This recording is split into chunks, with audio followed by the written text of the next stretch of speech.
Hello student, class 9 or lesson number 1 or দ্বিতীয় number ভিডিঅ'লৈ স্বাগতম জনাইছো। প্ৰথম ক্লাছত আমি পঢ়িছিলো এক্সাৰসাইজ 1.1, আজি আমি কৰিম এক্সাৰসাইজ 1.2। এতিয়া এক্সাৰসাইজ 1.2 ৰ আগতে কেইটামান উদাহৰণ বহুত ইম্পৰ্টেন্ট উদাহৰণ আছে, সেই কাৰণে মই উদাহৰণ কেইটা লৈছো। ये बड़ी अच्छी बात এটা है। উদাহৰণ নম্বৰ 3 কিতাপত চোৱা উদাহৰণ নম্বৰ 3 সংখ্যা ৰেখাত ৰুটটোৰ অৱস্থান নিৰ্ণয় কৰা। ৰুটটো কি এটা? ৰুটটো এটা অপৰিমেয়। সংখ্যা ৰেখা এটাত কি আছিল? সংখ্যা ৰেখা এটাত সকলোবোৰ সংখ্যা থাকে, পৰিমেয় অপৰিমেয়। ইয়াতে ৰুটটো এটো যদি 0 হয়, ইয়াতে ৰুটটো এটা অপৰিমেয় সংখ্যা, ৰুটটো ক'ত বহিব? ইয়াতে বহিব নে ইয়াতে বহিব নে ইয়াতে বহিব? তাক আমি উলিয়াম। ঠিক আছে, বলা স্টাৰ্ট কৰো। সলিউশন। এটো কৰাৰ আগতে আমাৰ এটা সংখ্যা ৰেখা আঁকিব লাগিব। এটা এটা সংখ্যা ৰেখা, ইয়াতে 0 1 2 3 এইবোৰ লৈছো। ঠিক আছে, এতিয়া এইফালে দিলেও হ'ব নিদিলেও হ'ব। স্টেপ 1, প্ৰথম স্টেপ কি হ'ব? লিখা তোমালোকে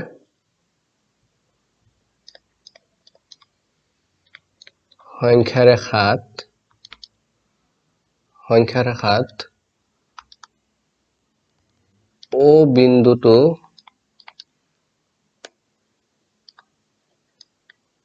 শূন্যৰ স্থানত আৰু ও বিন্দু, এটো কি? ও বিন্দুটো ক'ত লোৱা হৈছে? শূন্যৰ স্থানত লোৱা হৈছে। আৰু এককৰ স্থানত এ বিন্দু লোৱা, এটো এককৰ স্থানত কি ল'ম আমি? এ ল'ম। ইয়াৰ পৰা ইমানলৈকে দূৰত্ব কিমান? 1। ঠিক আছে, এইখিনি লিখিছে। এতিয়া চোৱা স্টেপ 2।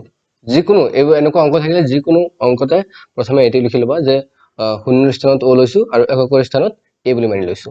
ঠিক আছে, স্টেপ 2 আমি কি কৰিম যে ও এ কিমান আছে? 1 আছে। ইয়াৰ সমানকে এইটো এটা সংখ্যা লৈছো, সংখ্যা নহয়, এইটো এটা ৰেখাৰ লম্ব এ বি এটা লম্ব লৈছো। ঠিক আছে, এইটো লিখিম এতিয়া আমি।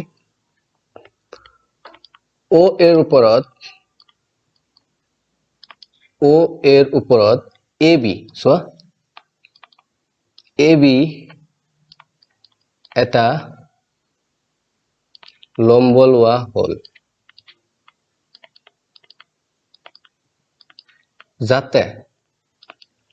যাতে কিমান? এটো কিমান লৈছিলো?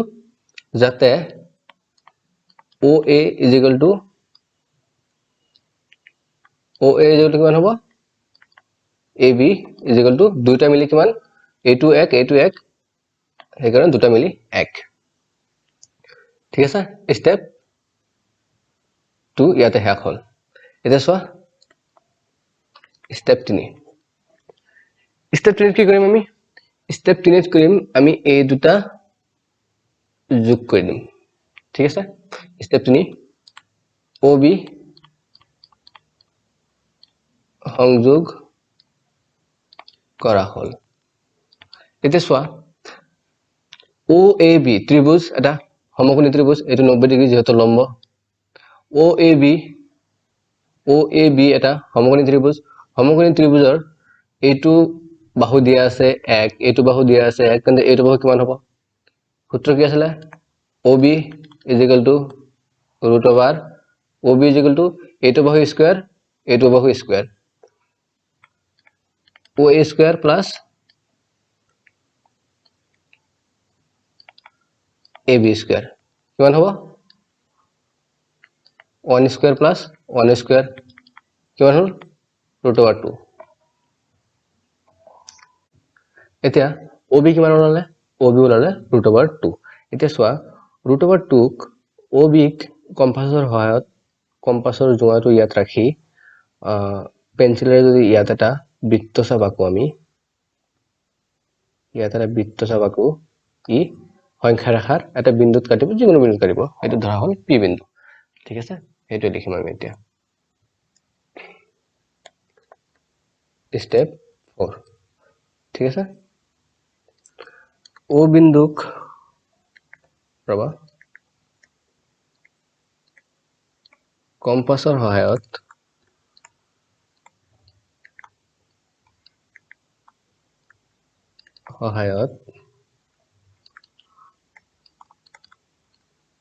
ও বিন্দুক কেন্দ্ৰ কৰি OB সমানকৈ এটা বৃত্তচাপ অঁকা হ'ল আৰু বৃত্তচাপডালে সংখ্যা ৰেখাক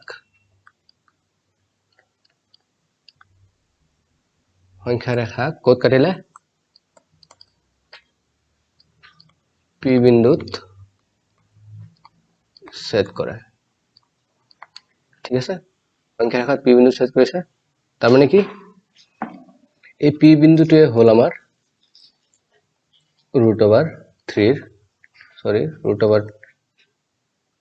অৱস্থান। এই পি বিন্দুটোৱে হ'ল পি বিন্দুৱে হ'ল √2 অৱস্থান। ঠিক আছে, এইখিনিয়ে মই জুম আউট কৰি দিছো, তোমালোকে কৰা এইটো তোমালোকক জুম আউট কৰি দিছো, এইটো কৰি লোৱা। ঠিক আছে, নেক্সট চাওঁ আমি উদাহৰণ 4 চোৱা। উদাহৰণ 4ত কি কৈছে? সংখ্যা ৰেখাত √3 অৱস্থান নিৰূপণ কৰা। মই এইটো ছবি কিতাপৰ পৰা লৈছো, এইটো তোমালোকে চাই ল'ব পাৰা কিতাপত। বলা আমি এতিয়া এইটো ষ্টাৰ্ট কৰোঁ। সলিউশনত আমি কি কৰিম? সংখ্যা ৰেখাত √3 অৱস্থান নিৰূপণ কৰিম। স্টেপ 1 কি আছিলে? এটা সংখ্যা ৰেখা আঁকিম আমি।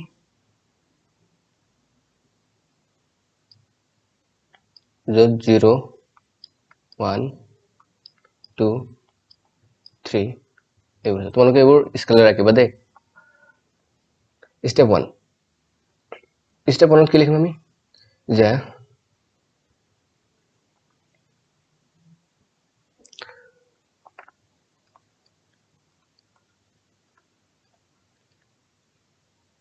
সংখ্যা ৰেখাত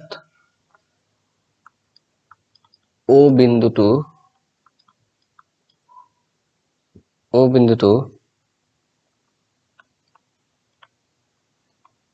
0ৰ ওপৰত আৰু এককৰ স্থানত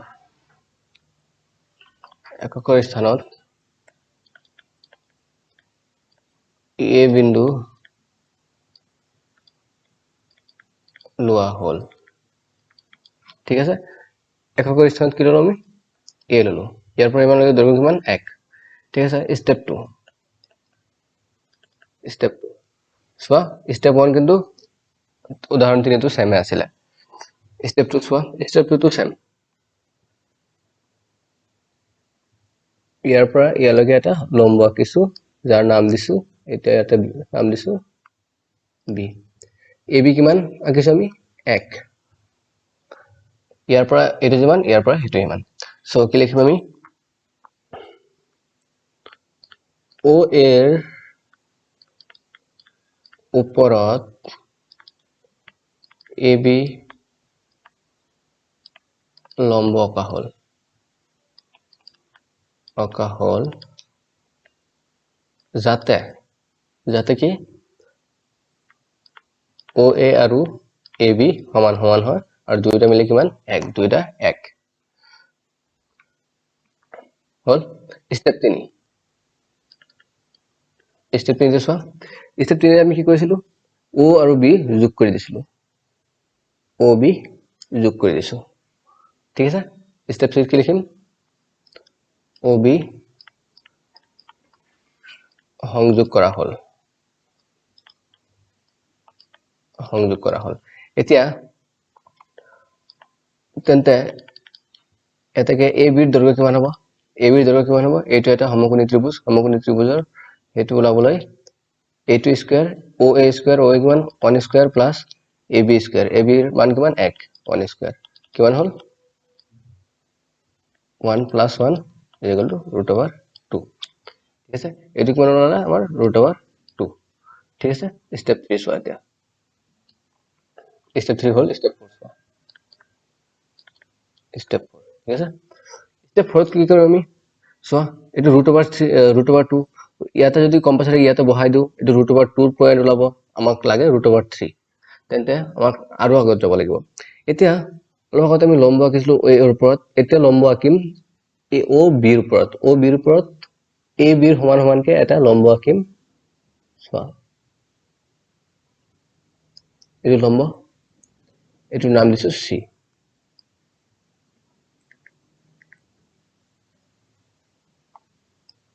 এটোৰ নাম দিছো C ঠিক আছে BC কিমান BC হল 1 ঠিক আছে কি কৰিলো আমি OB ৰ ওপৰত BC এটা লম্ব আঁকা হল যাতে BC কিহৰ সমান হয় 1 ৰ সমান হয় ঠিক আছে এটা স্টেপ 5 চোৱা স্টেপ 5 ত কি কৰিম আমি স্টেপ 5 ত ইয়াতে চোৱা ইয়াতে স্টেপ 5 ত O আৰু C যোগ কৰি দিম ঠিক আছে OC সংযোগ কৰা হল OC সংযোগ কৰা হল ঠিক আছে এতিয়া এটাকে OC দৈৰ্ঘ্য কিমান হ'ব এটা চোৱা এইটো এটা ত্ৰিভুজ ইয়াৰ পৰা এইটো এটা ত্ৰিভুজ এইটো চোৱা এইটো এটা সমকোণী ত্ৰিভুজ কাৰণ এটা মই লম্ব লৈছিলো OBC ত্ৰিভুজৰ OC ওলাব লাগিলে OB square plus BC square OB ৰ মান কিমান root over 2 square plus 1 square square এইটো ৰুট কৰা গল থাকিল কিমান 2 plus 1 root 3 ঠিক আছে এটো কিমান হলো OC কিমান হলো root 3 এইটো হল root 3 ঠিক আছে এটা কম্পাসৰ সহায়ত আমি কি কৰিম কম্পাসৰ সহায়ত ইয়াৰ পৰা এটা বিন্দু লম ইয়াত যত কাটিব তাক P বুলি কম ঠিক আছে স্টেপ 6 চোৱা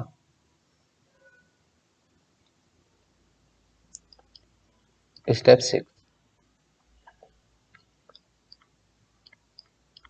কম্পাসৰ সহায়ত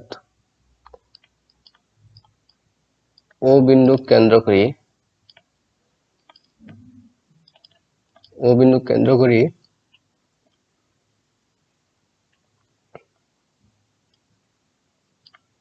এটা OC ৰ সমান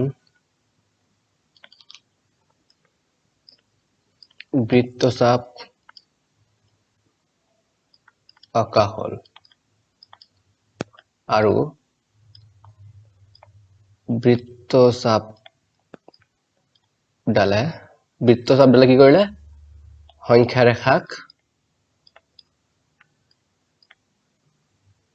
ৰেখাক ক'ত কাটিলে P বিন্দুত কাটিছে যি বিন্দুত কাটিছে তাৰ নাম দিছো P আৰু সেই কাৰণে কৈছো বৃত্তচাপ ডালে সংখ্যা ৰেখাক P বিন্দুত কাটিছে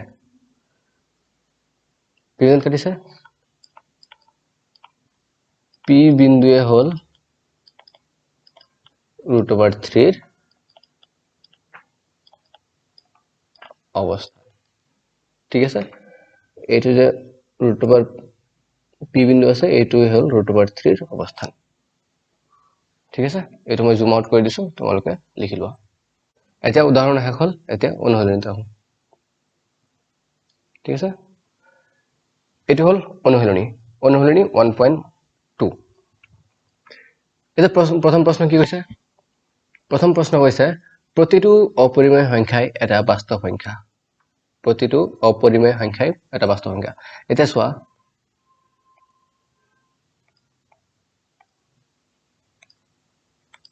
চোৱা প্ৰতিটো অপৰিমেয় সংখ্যাই এটা বাস্তৱ সংখ্যা সংখ্যা ৰেখা এটা বনাই দিছো মই এইটো সংখ্যা ৰেখা 1 2 3 -1 -2 -3 ঠিক আছে এই গোটেই সব যি কোনো সংখ্যা আছে ইয়াতে যি আছে সব হল বাস্তৱ সংখ্যা ঠিক আছে বাস্তৱ সংখ্যা মানে কি এই সংখ্যা ৰেখাত যে পৰিমেয় আছে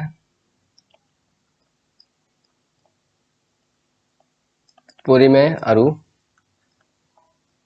অপৰিমেয় গোটেই কেইটা একেলগ কৰিলে তাক বাস্তৱ সংখ্যা বুলি কোৱা হয় ঠিক আছে চোৱা প্ৰতিটো অপৰিমেয় সংখ্যা এটা বাস্তৱ সংখ্যা ইয়াত যে অপৰিমেয় সংখ্যা আছে এই মাত্ৰ তোমালোকে চালা ইয়াতে আছে √2 আছে ইয়াতে আছে √3 আছে ঠিক আছে এইবোৰ কি বাস্তৱ সংখ্যা পৰিমেয় আৰু অপৰিমেয় দুটা মিলি বাস্তৱ সংখ্যা হৈছে সেই কাৰণে কৈছে যে প্ৰতিটো অপৰিমেয় সংখ্যা এটা বাস্তৱ সংখ্যা হয় কাৰণ পৰিমেয় সংখ্যাৰ পৰিমেয় সংখ্যাবোৰ বাস্তৱ সংখ্যাৰ এটা অংশ আৰে মুঝে চক্कर आने लग गया সংখ্যা ৰেখাৰ প্ৰতিটো বিন্দুৱে √m ৰাখে যত m এটা স্বাভাৱিক সংখ্যা এটা চোৱা এটো অসত্য কাৰণ -4 -3 -2 -1 আদি বাস্তৱ সংখ্যা কিন্তু এইবোৰ কোনো বাস্তৱ বৰ্গমূল নাই যদি এইবোৰ তোমালোকে চোৱা √4 ৰ বৰ্গমূল 2 √9 ৰ বৰ্গমূল 3 কিন্তু √4 -4 ৰ কোনো বৰ্গমূল নাই বুজিছা কিন্তু √4 টো এটা বাস্তৱ সংখ্যা √9 ৰ কোনো বৰ্গমূল নাই এইবোৰ যেটো বৰ্গমূল লাভ হেতু এটা ইমাজিনাৰী সংখ্যা এটো এতিয়া তোমালোক এইটো ক্লাছত নোপোৱা আপাৰ ক্লাছত পাবা সো এইবোৰটো বাস্তৱ সংখ্যা -4 -2 -9 এইবোৰ বাস্তৱ সংখ্যা কিন্তু ইয়াৰ বাস্তৱ বৰ্গমূল নাই সেই কাৰণে এটো অসত্য প্ৰতিটো 3 নম্বৰ চাও প্ৰতিটো বাস্তৱ সংখ্যা এটা অপৰিমেয় সংখ্যা প্ৰতিটো বাস্তৱ সংখ্যাই এটা অপৰিমেয় সংখ্যা বাস্তৱ সংখ্যা কি কৈছো গোটেই কেইটা বাস্তৱ সংখ্যা ঠিক আছে ইয়াতে এইটো পৰিমেয় এইটো পৰিমেয় এইটো পৰিমেয় এইটো পৰিমেয় এইটো পৰিমেয় এইটো পৰিমেয় ই কি কৈছে সবে অপৰিমেয় প্ৰশ্ন কি কৈছে প্ৰতিটো বাস্তৱ সংখ্যা এটা অপৰিমেয় সংখ্যা -3 এইটো পৰিমেয় এইটো পৰিমেয় এইটো পৰিমেয় এইটো অপৰিমেয় এতিয়া কথা হল গোটেই কেইটা অপৰিমেয় নেকি গোটেই কেইটা অপৰিমেয় নহয় সেই কাৰণে এটো অসত্য কাৰণ 2 3 4 আদিবোৰ বাস্তৱ সংখ্যা কিন্তু অপৰিমেয় নহয় ঠিক আছে এইখিনি এতিয়া কোৱেশ্চন নম্বৰ 2 বলা কোৱেশ্চন নম্বৰ 2 চোৱা কোৱেশ্চন নম্বৰ 2 কি কৈছে সকলো ধনাত্মক অখণ্ড সংখ্যাৰ বৰ্গমূল অপৰিমেয় নে যদি নহয় তেনেহলে এটা সংখ্যাৰ উদাহৰণ দিয়া যাৰ বৰ্গমূল এটা পৰিমেয় সংখ্যা ঠিক আছে প্ৰথমে মানি লৈছো সকলো ধনাত্মক অখণ্ড সংখ্যাৰ বৰ্গমূল অপৰিমেয় ধনাত্মক সংখ্যাৰ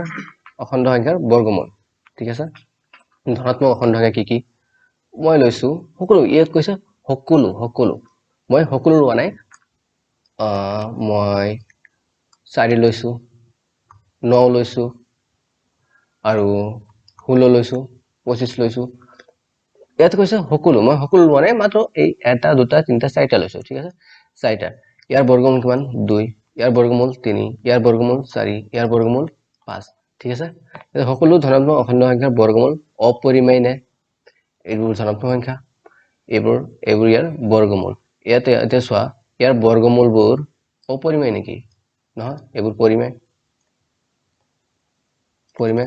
তেন্তে সকলো ধনাত্মক অখণ্ড সংখ্যাৰ বৰ্গমূল পৰিমেয় অপৰিমেয় নহয় উদাহৰণস্বৰূপে উদাহৰণ এটা যিকোনো এটা লোৱা 16 লৈছো মই 16 এটা বাস্তৱ সংখ্যা ই এটা বাস্তৱ সংখ্যা আৰু ইয়াৰ বৰ্গমূল ইয়াৰ বৰ্গমূল 4 এইটো এটা পৰিমেয় সংখ্যা এইটো অপৰিমেয় নহয় ঠিক আছে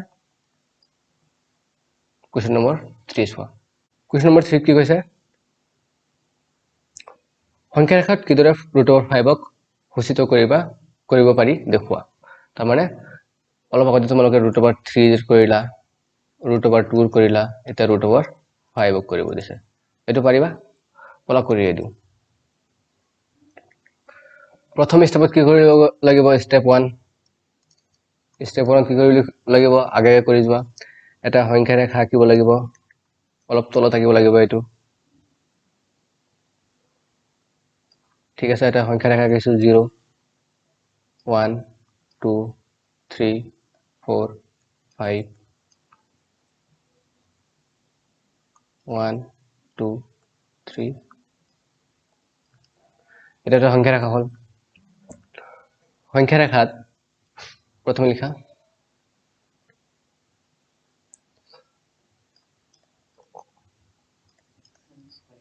সংখ্যা ৰেখাত O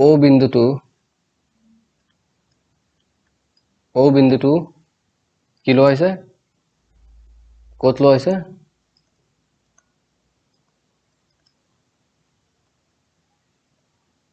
শূন্যৰ স্থানত লোৱা হল আৰু এককৰ স্থানত মানে একৰ স্থানত কি লম আমি A বিন্দু লোৱা হল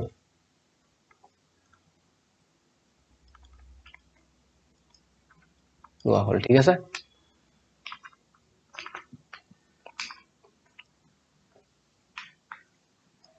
এইটো A O আৰু A ৰ মান কিমান 1 ঠিক আছে স্টেপ 2 কি কৰিম আমি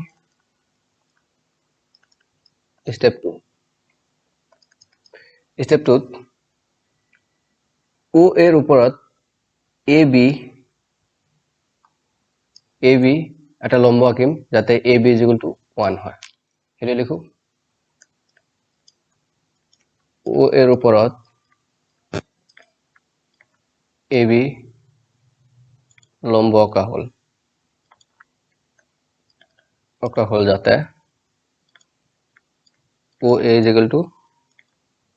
AB = 1 হয় ঠিক আছে এতিয়া স্টেপ 3 কি কৰিম OB যোগ কৰি দিম স্টেপ 3 OB সংযোগ কৰা হল ঠিক আছে OB সংযোগ কৰা হল এতেকে OB ৰ মান কিমান হ'ব OB ৰ দৈৰ্ঘ্য কিমান হ'ব √1² + 1² a2² + a2² কিমান হ'ব √2 এটো হল √2 এটো যদি কম্পালসৰি এটো ইয়াতে নমাই দিয়া কি হ'ব এটো বৃত্তৰ ভাগা এটো √2 ৰ অৱস্থান হ'ব কিন্তু আমাৰ √5 লাগে আৰু দূৰত যাব লাগিব আমাৰ স্টেপ 4 সোয়া √3 যে ওলাইছিলা সেম প্ৰসেস হৈ আছে স্টেপ 4 কি কৰিম OB ৰ ওপৰত OB ৰ ওপৰত BC ঠিক আছে OB ৰ ওপৰত BC লম্ব অকা হল যাতে BC = 1 হয় ঠিক আছে BC কিমান 1 ঠিক আছে এতিয়া স্টেপ 5 স্টেপ 5 কি কৰিম O আৰু C যোগ কৰি দিম ঠিক আছে OC সংযোগ কৰা হল এতেকে OC ৰ মান কিমান হ'ব OC কিমান হ'ব এটো চোৱা OBC এটা সমকোণী ত্ৰিভুজ কাৰণ এটো লম্ব হয় এটা 90 ডিগ্ৰী হয় সো OC ৰ মান কিমান হ'ব OB² OB মানে কি √2 √2 স্কোয়ার প্লাস BC স্কোয়ার কৰিলে 1 স্কোয়াৰ কিমান হল এইটো আৰু এইটো কাটা গল 2 থাকি গল প্লাস 1 স্কোয়ার মানে 1 √3 এটি কিমান হল √3 ওলালে ঠিক আছে নেক্সট স্টেপ চোৱা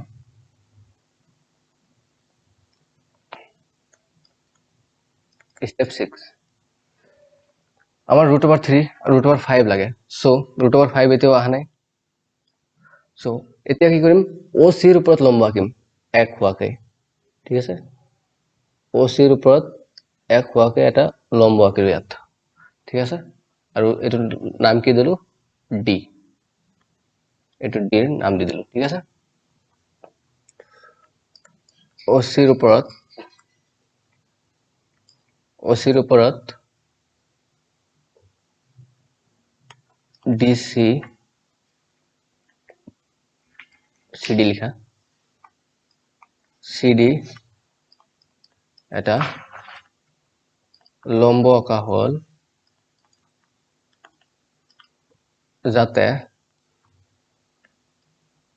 যাতে কি CD = 1 হয় ঠিক আছে স্টেপ 7 কি কৰিবা স্টেপ 7 এইটো আৰু এইটো যোগ কৰি দিলো ঠিক আছে স্টেপ 7 OD সংযোগ কৰা হল ঠিক আছে এতিয়া OD ৰ আমি মান ওলাম OD = OCD চোৱা OCD দিটো ভালকে আঁকি দিলো এটো OCD এটা সমকোণী ত্ৰিভুজ যদি হয় তেন্তে OD ওলাবলৈ এইটোৰ আৰু এইটো স্কয়াৰ কৰি দিম OC square plus CD square কিমান হ'ব OD কি OC কিমান আছে √3 স্কয়াৰ প্লাস 1 স্কয়াৰ কিমান হ'ব এইটো আৰু এইটো কাটা যাব ঠিক আছে কটা গলে কিমান হ'ব 3 + 1 = √4 ইয়াত আহিল √4 এতিয়াও √5 অহা নাই ঠিক আছে নেক্সট স্টেপত কি কৰিম আমি নেক্সট স্টেপত OD ৰ ওপৰত আৰু এটা আমি কি কৰিম আৰু এটা এক দৈৰ্ঘ্যৰ এটা হেৰি লম লম্ব লম এইটো লম্ব এইটো নাম দিলো E ঠিক আছে DE কিমান 1 ঠিক আছে এইটো লিখি লও স্টেপ 8 সহজ খালি অলপ লং মেথড হয় স্টেপ 8 কি কৰিলা যে সো কি কৰিলা ইয়াতে OD ৰ ওপৰত DE এটা লম্ব আঁকা হল OD ৰ ওপৰত DE এটা লম্ব আঁকা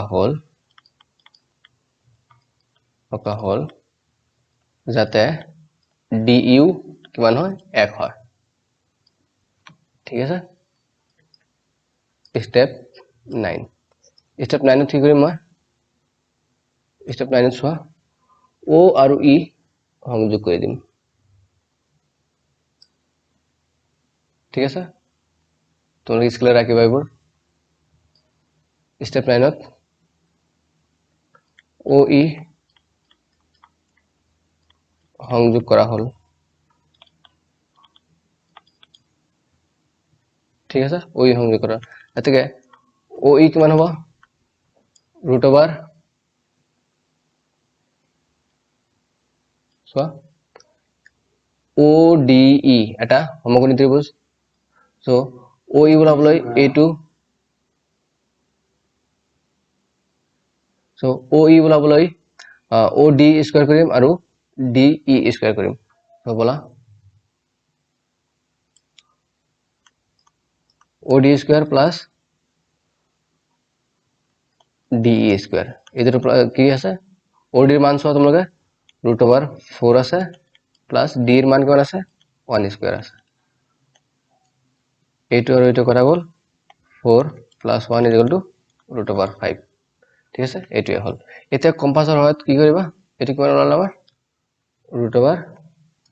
√5 এতিয়া কম্পাস ইয়াত ৰাখি ইয়াত পেন্সিলটো ৰাখি ইয়াতে এনেকে এটা বৃত্তচাপ আঁকি দিবা ঠিক আছে ইয়াত আহিব এ কি বিন্দুত কাটিব আৰু পি বিন্দুত কাটিব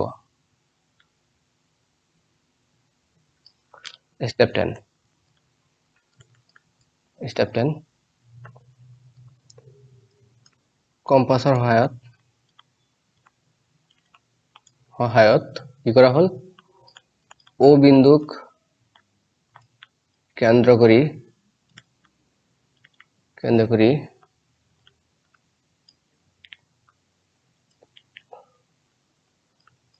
ও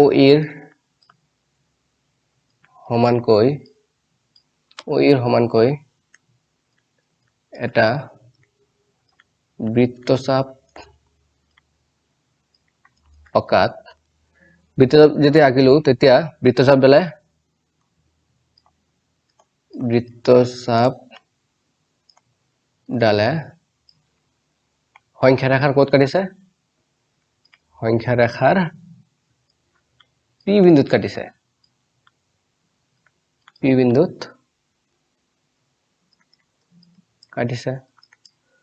লাস্ট স্টেপটো চোৱা গুটেকেইটা একে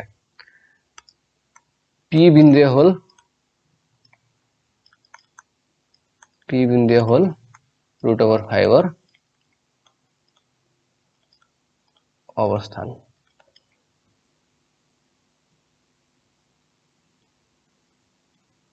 চোৱা এইটো যেটো পি হয় এই পি বিন্দুৱে √5 অবস্থান ঠিক আছে এটো মই জুম আউট কৰি দিছো তোমালোকে লিখি লোৱা এইখিনিতে আমাৰ 1.2 শেষ হল নেক্সট ভিডিওত আমি 1.3 স্টাৰ্ট কৰিম থ্যাংক ইউ